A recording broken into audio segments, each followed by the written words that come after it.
Le Conseil des ministres, réuni ce mercredi 22 avril 2026 sous la présidence du chef de l'État, M. Patrice Talon, a débouché sur les décisions dont voici la teneur.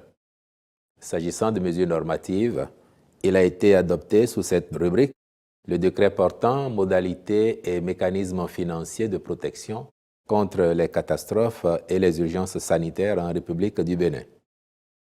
S'agissant des communications, en point 1, élaboration de la stratégie nationale pour la normalisation et l'encadrement de l'adressage des voies et des portes du Bénin. La mise en œuvre des actions concertées des pouvoirs publics en matière d'infrastructures de base et de logement, en lien avec le développement des zones de construction à forte croissance, en particulier sur les communes côtières du Bénin, nécessite une connaissance fine du territoire. Pour ce faire, il y a lieu de disposer de bases de données territoriales et sectorielles fiables en termes de développement urbain et d'accès aux services essentiels. Face à ces enjeux, une stratégie nationale de gestion et d'encadrement de l'adressage des voies et entrées des lieux de vie et d'activité s'avère importante. Ceci favorisera la mise en place d'un nouveau système d'adressage innovant et participatif, numérique et géolocalisé dans les communes. Aussi, le Conseil a-t-il autorisé une mission irrelative avec un cabinet spécialisé afin de l'implémenter dans un premier temps dans les villes du Grand Okoué, à savoir Abomey-Calavi, Cotonou, Ouidah, Porto-Novo et Semepoji, puis dans la ville de Parakou.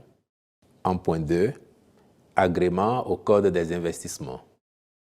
4 sociétés sont éligibles au bénéfice des mesures incitatives du Code pour divers projets dont la réalisation aura un impact positif sur l'économie nationale et facilitera la création de nombreux emplois.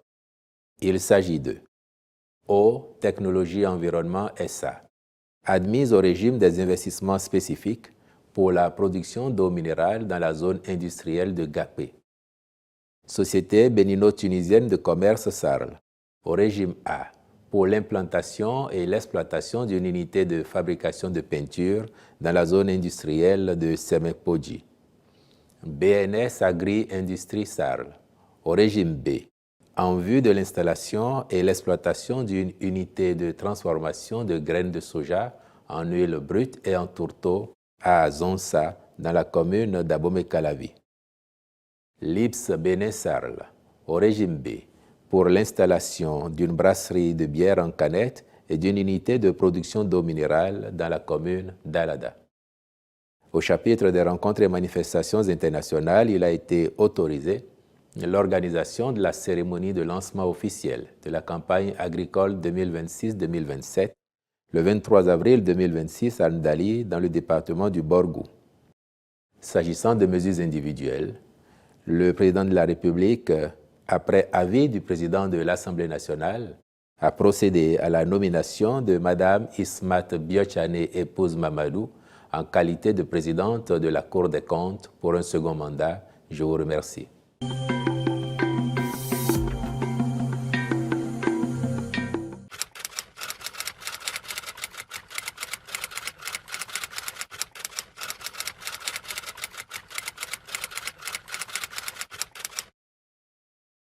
Vous êtes curieux, mais vous avez raison de l'être. Je peux effectivement vous dire que ça a été une ambiance particulièrement chaleureuse aujourd'hui. Le président de la République et le président de la République élu sont entrés en salle de conseil ensemble et la disposition dans la salle a un peu changé parce que le président élu s'est retrouvé à la droite du président qui va bientôt sortir pour co-conduire pratiquement les travaux du Conseil. Je dois préciser qu'à leur entrée, ils ont été particulièrement applaudis, notamment le président élu. Et puis ça a été l'occasion pour le gouvernement de se satisfaire de ce que le 12 avril dernier, nos concitoyens aient manifesté leur adhésion massive à la politique déployée ces 10 dernières années, qui produit les résultats évidents que tout le monde voit, et par la même occasion aussi leur confiance en la personne du candidat que la mouvance présidentielle s'est choisi et qui a été élu par ce vote massif de notre population. Vote massif en termes de mobilisation, mais aussi en termes de score. Toutes choses qui renseignent sur la taille des attentes que sa personne suscite au sein de l'opinion. Et nous n'avons aucun doute qu'avec l'accompagnement, l'engagement des uns et des autres, il sera à la hauteur de la mission et qu'à l'heure du bilan, chacun pourra se satisfaire d'avoir cru, d'avoir fait confiance et d'avoir contribué à la prolongation de cette belle épopée qui a commencé maintenant depuis une dizaine d'années.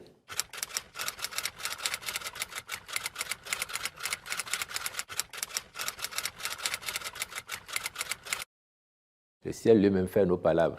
Je ne dirai pas plus. Ceux qui ont des actions à mener, comme le procureur spécial, donc comme la justice, mènent leurs actions et nous espérons qu'elles aboutiront pour que l'intéressé ait enfin l'occasion de venir faire la preuve de toutes ces nombreuses allégations à l'encontre de notre pays.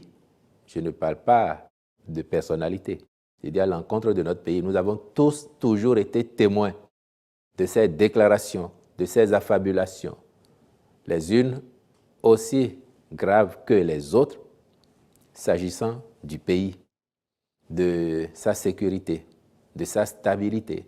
J'espère que les procédures enclenchées aboutiront donc à son extradition sur notre territoire pour qu'il ait l'occasion, devant la justice béninoise, de venir s'en expliquer.